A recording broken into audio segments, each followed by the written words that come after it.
Assalamualaikum to all my brothers and sisters around the world, and also to all my kapatiran sa ibang mga relihiyon. Panood ko yung isa sa mga forum o meeting nitong sila Attorney Sal with the two party list, etong Senato tsaka yung isa pa. Well, malinaw doon na sinabi naman ni Attorney Sal na tuloy talaga ang impeachment because it is a political agenda. So meaning, ang purpose talaga is tanggalin sa pwesto ang ating VP Sara Duterte. Ngayon, and also doon din sa sinabi ni Nato na party list, hindi na daw kailangan. Okay, hindi na daw kailangan ng Korte Suprema kasi ang gusto nga nila is tanggalin na sa pwesto ang ating Vice Presidente. Ngayon, dinidikdik nila itong confidential fund na malinaw naman pinaliwanag sa kanya na kahit na itong host is Intel din siya dati, pinaliwanag na din kung bakit nga kasi hindi pwedeng ilabas ang totoong identity nitong mga taong nag-receive ng pera, kaya lang sarado pa rin talaga ang pag-iisip. Yun kasi ang mahirap. Hindi mo kayang paliwanagan ang taong sarado na. Sarado na talaga sila. Why? Kasi ang main goal nila is mawala na sa pwesto ang ating VP Sara. Yun na yun.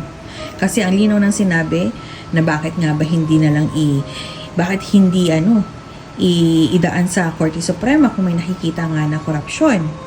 Ang sabi ni Nato, no need. Kasi nga ang gusto namin matanggal na sa pwesto. See? Napakalinaw. Napakalinaw na ang gusto lang nila is matanggal sa pwesto si VP Sara. Pero ganun pa man, hindi naman natitinag ang alyansa ng Team Duterte. Dahil dito sa video na to, malinaw din na sinabi ni Attorney Sal, ma-impeachment ng ating VP Sara na andyan ang ating kapatid sa Islam na si Brother Senator Robin Padilla.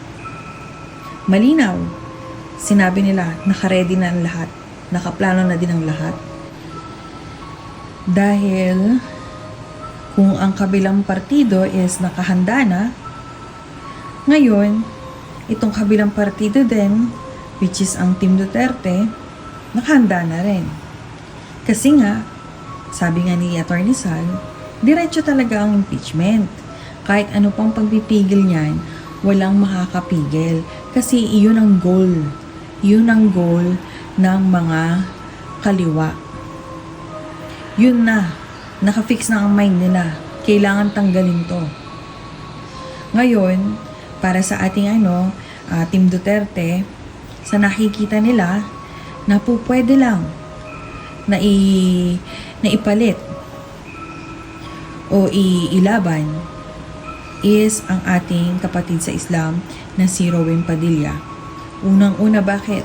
Siya lang ang nakikita ng Team Duterte na may sentido komon, which is common sense. Pangalawa, hindi corrupt at napaka-babang tao, which means baka masa. Ang puso nasa masa. Kinausap na siya. Sabi nga on live sa TikTok, mag-ready ka na. Well, ako, I have nothing against with all the decisions ng Team Duterte. Kasi I trust them wholeheartedly. Sabi nga, ready na. Ready na talaga na ang plano is tanggalin ang VP Sara. Kahit ano pang mangyari, tatanggalin nila yan. Ngayon, sa ating mga kapatid, brothers and sisters, okay? Tayo, wala tayong boses. Siguro for the whole month, wala naman din kumukontak sa akin sa partido ng mga huwad na yan para tumayo as a witness kung may nakabuti ba o walang naibuti itong naging proyekto ng ating former president. Kahit na anong pilit natin sa taong bayan na ito ang mga nalalaman natin bilang kaibigan, ipinapaliwanag natin hanggang sa umaabot tayo sa point na nagkakasagutan ng masasakit na salita. Pero tandaan nyo guys, ano't ano man ang maging desisyon ngayon, tayo ang magsasuffer niyan. Okay? Bakit? Kasi may mga tao sa loob na hindi naman tumitigil para siraan si VP Sara. Piskal doon, hindi ka pa pwede maging judge. Kaya from the very start, sinasabi ko, takbo na kayo sa Korte Suprema dahil grave abuse of discretion yan. Kaya mahihirapan sila. Pero since it's a political numbers game, as I said, that's the political agenda, panalo yan. Would you agree to that assessment na since it is a political game, panalo according to Sec Panelo? Yes, it is political. Pero naniniwala kami na sana tignan yung ebidensya. At tingin namin hindi naman to lilipad kung wala naman tayong present na ebidensya. Even if the COA audit is not yet final, even if the notice of disallowance is not yet final, ang mahalagang nakita natin doon sa mga hearings for the direct admissions of the staff of the Office of the Vice President regarding the utilization of the confidential funds. So yun, mahalaga yun kasi galing na mismo yun sa mga tauhan ng OVP. Hindi na kailangang hintayin pa yung final co-audit report. Pwede nang gamitin yon bilang ebidensya para isulong itong impeachment complaint. I noticed nato that the second complaint really focused the ground on one, which is betrayal of public trust. No? And sa tingin mo, even with the let's say, sabi nga ni Sexal na nagkaroon ng modified opinion ng COA, sa tingin mo, that will be enough to have that impeachment endorsed to the Senate? Nag-focus kami sa isang ground lang, which is betrayal of public trust, and isang issue lang, which is confidential funds. At ano yung mga paraan ng paggastos nito, at paano ito nireport, at paano tinanggihan yung subsequent hearings regarding the budget. Ang amin po dito, we wanted to make it simple, madaling maunawaan ng mga mambabatas at madali ding i-prosecute pagdating na sa actual trial. Kasi yung mga nakaraang impeachment complaints na pansin namin, pag napakadami mong nililista doon ng mga impeachable offenses at mga kasalanan, mahirap din Tatagal tayo. Ito naman, simpleng-simple lang yung issue So dapat doon na tayo mag-focus. Wag na muna yung iba pang mga issue na hindi naman po kaugnayan doon sa confidential funds. I'll go back to Sec Panelo. Sir, I asked you kasi sinabi nyo, yes, and yes, no. Do you anticipate talaga, sir, na magkakaroon ng impeachment proceedings and trial prior to the elections? Depende yan. Kasi yung impeachment, nandyan na yan. Yung trial ang pag-uusapan natin. Yes. At saka yung butuhan. Yes. Nandun na tayo. Ang problema mo sa butuhan, depende na yan kung yung mga senador. You need about 9 votes for an acquittal. Yes, more than 8. Sa ngayon, ang tingin ko, parang lima pa lang ang siguradong boboto ng acquittal dyan. Si Bongo, si Bato, Yes. yung mag-ina, Villar, saka si Robin. How about magkapatid na Estrada? Hindi ba, sir? Questionable yan. Questionable lahat okay. yan. Okay. Tanda mo yung Sereno, Yes. biglang nagbaliktaran lahat. Bakit kaya nagbaliktaran? So, yung factor na yun. So, depende lahat yan. Kaya yung alam mo sinasabi ni Presidente Marcos Jr., I agree with him na distractive yung process ninyo. Mawawala tayo sa focus Kaya huwag nyo na lang ituloy. Ang problema, meron siyang puwersa na nakapaligid sa kanya na baka hindi niya kontrolado. Otherwise, kung kontrolado niya, hindi uustad yan. But if you were the strategist... Sige, sir. Or, balat kayo. Balat kayo pala. Buhay But sa mundo. ito, Sexal, honest opinion, if you were the strategist behind this impeachment and given your political agenda to destroy VP Sara, would you want the composition of the Senate now to be the judge or hintay na lang natin after the elections? Hindi. Kahit na ngayon o sa susunod, kung ano yung nangyari sa Sereno, yung factor na ba't nagbaliktaran, yun pa rin ang ang pinaka-importanteng kalakaran kung paano magkakaroon ng conviction. Pero kung ang agenda mo talaga, tanggalin siya. Kasi pag tinanggal mo yan, she will be disqualified. Yes. From any position. Perpetual Kaya sinasabi ko disqualification, sa sir. programa ko kaninang umaga, saka sa TikTok, pag dinisqualify niya, may kandidato kami. At nag-usap na kami ni Presidente Duterte, si Robin Padilla, yung lalaban namin sa inyo. Akala ko pa naman si Sec Panelo ang magiging... Si Robin, maniwala ka. Sinabihan ko na kasi Robin kasi nagtitiktok ko, bilang tumawag, kumanda ka na. Ikaw na yung susulong. Sabi niya, I'm speechless. Basta. Kasi ako nagsabi sa kanya nung tumatakbo kami sa Senado, walang naniniwalang mananalo yan eh. Minimenos na gusto. Sabi mo, tandaan mo sinabi ko sa'yo, magna-number 1 ka. Talo mo kami lahat. Yung number 1 na yan, number 1, di ba? Ang number 1 nun, si Rafi. Yes. Wala yan. O, noon magbotohan, 5 milyon ang layo ni Robin sa kanya. Sabi ko, mahirapan kay Robin. Kasi may common sense. Very humble na tao. Hindi corrupt. Yun lang tatlong yun. Sabi ko, mahirapan kay Robin. Matanong ko si Calyodi. Welcome to the show, sir. Ha? Ikaw yung aming suki eh. Pero late ka ngayon, ha? Pero Calyodi, ganito na ang tanong ko.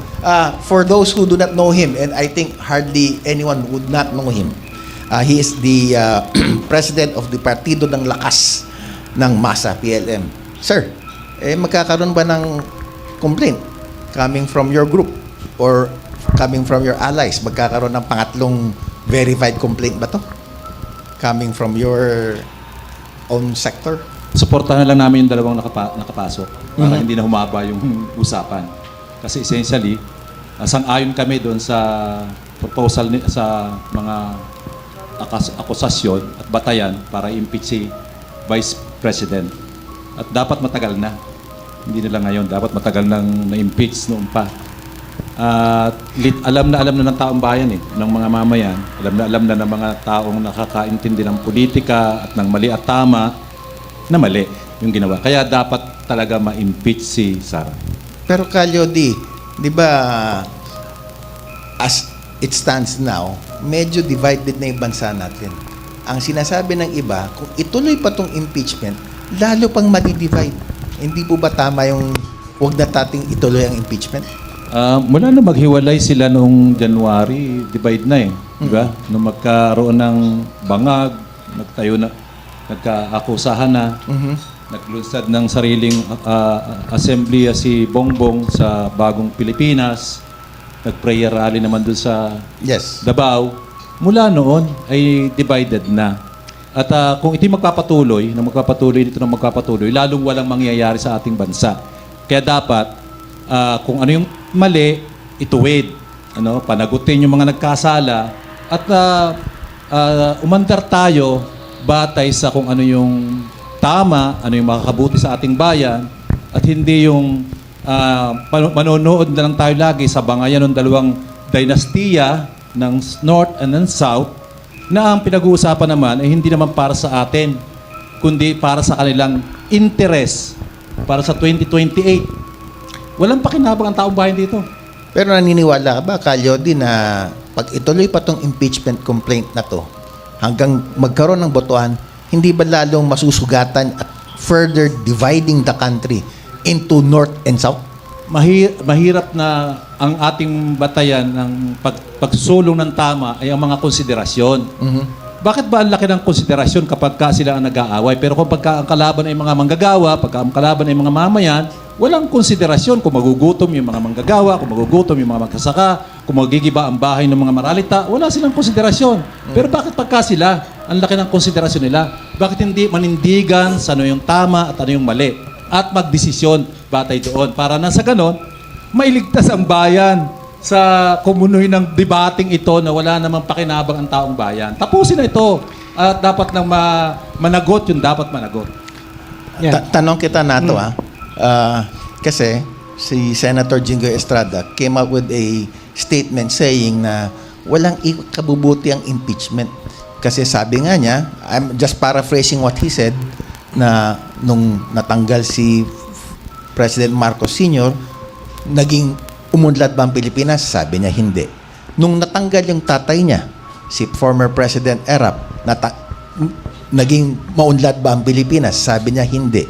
So given that statement and yung sinasabi nga na it further divides the nation, sa tingin niyo po ba ikabubuti ng ating bansa na ma-impeach si VP Sara? Yung pagpapatanggal ng mga corrupt at abusive public officials, that is always beneficial para sa taong bayan. Gusto natin na as taxpayers, tayo na nagtatrabaho, nagbabayad ng buwis, yung mga hindi tama ang paggamit ng pondo, dapat may pananagutan yon. Sino bang taxpayer ang gusto na nanonood ng hearings na nakikita 612 million pesos? Hindi natin alam paano ginastos, very untransparent, dinodoktor pa yung paraan ng liquidation. Hindi maganda yon. And I think, okay lang na maging divided ang bansa. Ma-divide tayo between those who are against corruption and those who tolerate corruption. Ma-divide tayo dun sa nangungunsinti ng corruption at yung gusto na may managot para sa corruption. I think mabuti yon para sa taong bayan, magkaalaman na, including the Senate, sino dyan ang tolerant sa corruption, sino sa Senado ang gusto ng accountability sa corruption. But to Secretary Panelo's point, sinabi niya kanina, kung sinasabi niya nga may corruption, di mag-file na lang kayo ng criminal cases. Bakit niyo pa dadaan sa ganitong kasing proseso na we all know naman, it's all about the numbers? Well, yung criminal case relates to kung may kulong ba o hindi, kung merong criminal liability. Pero yung impeachment kasi ibang klase ito na proseso no? Political, and it deals with whether an official is fit for public office. Karapat dapat pa bang manatili sa pwesto ang isang opisyal, mataas na opisyal kung saan ipinagkatiwala ang mataas na trust, no, para sa kanyang panunungkulan. So yun ang political question din yun, no? Siyempre, gusto rin naman natin na ma-resolve ba yun. Hindi siguro sapat na criminal charges lang, lalo't matagal pa na proseso yan, i-dribble pa nila yan, habang nananatili po sa posisyon yung opisyal na kine-question natin yung fitness niya para manatiling Vice President. Kayo, Sexal, do you still believe that VP Sara is fit to be part of our government? Oh, definitely. Pero punta natin yung mga tinalakay kanina. Sige, sir. Sabi ni Jinggoy, yung impeachment, hindi naman nakikinabang talaga ang tao, sabi niya. Wala naman nangyari, nag-impeach, wala rin nangyari. Sa totoo lang, may impeachment o wala, hindi nakikinabang ang taong bayan. Dahil nga, ang mga interes ng mga nasa kapangyarihan, ang inaasikaso nila.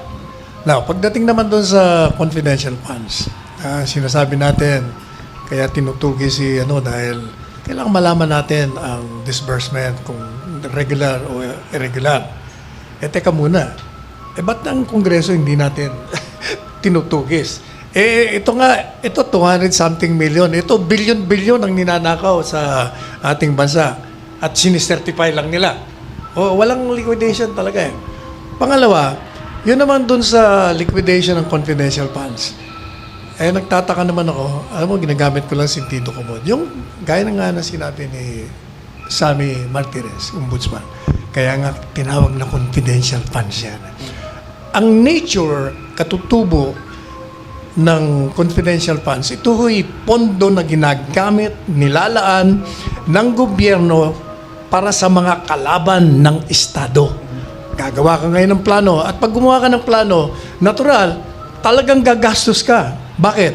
Kukunin mo kasi impormasyon doon sa kalaban. Paano mo kukunin yon? Hindi sa ordinaryong tao. Kung hindi sa kalaban mo mismo kukunin yon. O kaya, doon sa may mga access sa kanila. You have to buy the information to destroy them. So you need money for that. Kailangan mo, magkatalang gagastos ka ng hotel, kasi maraming nag-ooperate eh.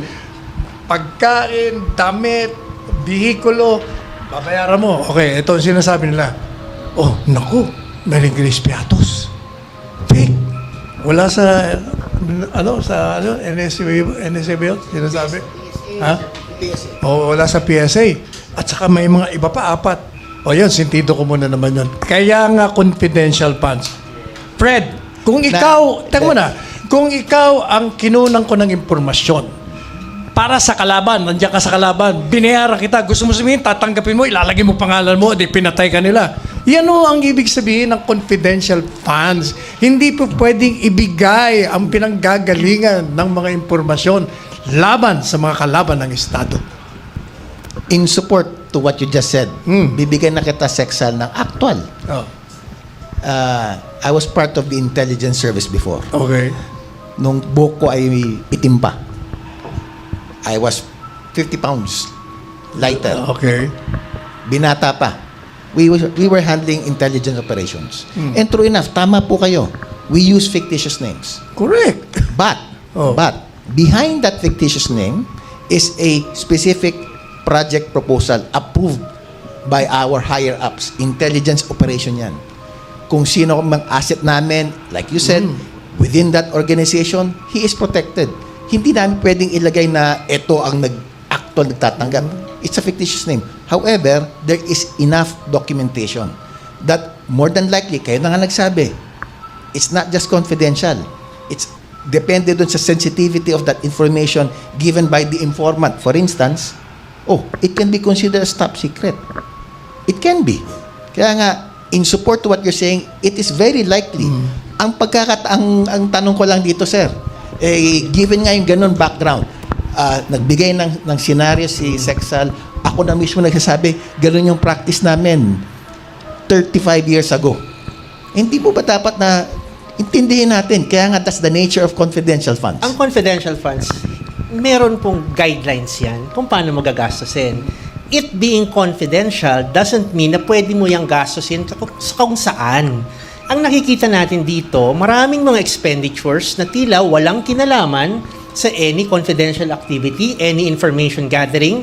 Very implausible yung paraan ng paano ka nag-conduct ng intelligence information gathering sa last 11 days of the year na may 4 na holidays, so you only have 7 working days to conduct so-called intelligence information, intelligence operations, information gathering. Who are these people? Bakit pare-pareho yung handwriting do sa pagkakasulat ng mga acknowledgement receipts? Why are you spending 16 million pesos for safe houses? Bakit ka bumibili ng office supplies, tables, and computers that have nothing to do with intelligence operations or information gathering and against the existing guidelines? Kumbaga ho, ang dulo natin dito, obvious naman po. Drawing lahat yung report. Walang tinutungtungan. Walang nangyaring intelligence operations. Walang nangyaring information gathering. And that is our point. Bakit sinasabi namin inabuso itong paggamit ng confidential funds? Hindi kaya possible nato na during that 11 days, doon lang nagkaroon ng disbursement, but the actual gathering happened all throughout the year? Hindi ba pwedeng gano'n ang argument? I don't see how they can do that dahil nga wala naman silang pondo and they were not assured of having funds prior to the disbursement in December. Kung kayo po, galing po kayo sa intelligence community, Yes.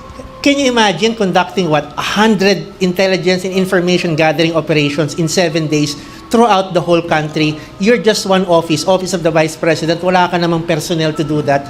Is that even doable? Parang ang labo, di ba? I will disagree. Go ahead. As you Zach. said, pag meron kang project, may project proposal ka, plinano mo na yan eh. Yes. So may nakalang budget na dyan. Tsaka ina-approve. Yung sinasabi nilang 125 million in 11 days, Jesus Maria Joseph, I can spend 125 million days in one day. Kasi may project proposal na eh. Naka-ready na. Babayaran mo na lang. Papagalawin mo na lang lahat eh. So, kasama yung sinasabi nila na, like yung medisina, bakit may medisina? Bakit wala? Bakit? Yung mga operatives mo ba hindi nagkakasakit? Ha? Kasama lahat siya sa project. Meron ka nga project proposal eh. Ibibigay mo nga doon sa magbibigay ng pondo, di ba? Pero Sexal, to the point of NATO, sabi niya, 11 days lang naman kasi. Pwede bang ganun? Bakit hindi? Na within the 11 days? Bakit sabi ko nga, I can spend one day. I'll be paying all of them in one day. Eh. Ang liit ng 127 million. Kailan ba babayaran mo? Kung kahit na 100, kaya mong bayaran in one day yan eh. Sabi naman kasi, again, we conduct this, but at the same time, merong accomplishment report na kasama. Dapat. Ngayon, kung kasama naman yon, I think that can be perfectly justified. Hindi ko lang alam kung there will be that opportunity to present all of this in the proper forum. Well, they submitted accomplishment reports sa Kongreso. Dininig yan. Tinanong yung mga regional, yung mga battalion commanders, yung mga division heads, kayo ba ang nagbigay ng accomplishment report na to? Sabi nila, oo, pero hindi namin alam na gagamitin yan sa confidential funds. And in fact, wala naman kaming natanggap na kahit anong confidential funds. Yet, the accomplishment report, ginagamit para i-justify yung expenditures. Sabi namin, malabo na naman yan. Hindi mo pwedeng gawin yan. Maiba tayo ng lugar naman, no? Kasi sabi nyo nga, Sexal, it's about the numbers. What do you think is the effect of, let's say, certain groups, let's say, Partido ng Lakas ng Masa, let's say, Iglesia ni Cristo, coming out and say, we are for and we are against. Ano kaya impact niyan, sir, sa ating process of impeachment? Is it as relevant or wala yan? Basta ako, sinasabi ko na ever since, tuloy ang impeachment. Tuloy na tuloy yan. Walang kaduda-duda yan. Okay. Hindi mo mababago na yan. Diretso na yan. So regardless Locomotive train yan. So Papunta tayo to. regardless, sir, of the public support, public opinion, tuloy yan. Unless na magkaroon ng kidlat ng kaliwanagan ng bawat isa. Pero I doubt it. It's there. Political agenda nga yan. Correct. So the more political alliances, let's say, pumunta ron sa for the impeachment, for the eventual conviction, sinasabi nyo, talo na. Diretso So paramihan po yan. Diretso na yan. Diretso na. Diretso na. Ikaw, Nato, now that you have filed this complaint and there are some organizations supporting, there are some organizations against, meron po ba kayo naiisip na strategy or are you concerned that organizations like, let's say, Partido ng Lakas ng Masa or na Iglesia ni Cristo coming out saying, gusto namin, ayaw namin? Ganun talaga sa kahit anong impeachment eh. Meron talagang magkakampo-kampo dyan. Sumusuporta, kumukontra. I think importante yon sa ngayon dahil we're headed into an election year. So kung ano man yung opinyong publiko na lilitaw dyan, maaring titimbangin yan ng mga senador, ng mga congressman. Ito ba yung makakabuti sa pagtakbo ko? Ito ba ay makakaapekto sa kandidatura ko? Posible talaga, realidad yon. Ang mga kapatid natin na nagsisipag-bash, mga kapatid natin na nakikipag talo-talo, nakikita ko din naman, bandang huli niyan, mas mahihirapan sila. Mas mahihirapan sila sa kanilang ipinaglalaban. Kasi nabulagan sila ng confidential fund. Inshallah, matapos man tong problema to, harinawang walang magkasakitan, harinawang walang casualties, harinawa na maging maayos ang lahat. Tayo bilang lumalaban, ang boses natin social media. Pero boses natin sa mismong opisina na karapat-dapat, hindi tayo tinatanggap. Yun lamang po, kayo na po humusga. Kayo na po ang humusga kung ano ang sa tingin ninyo ang tama at mali doon sa discussion na to. Yun lang po, maraming salamat.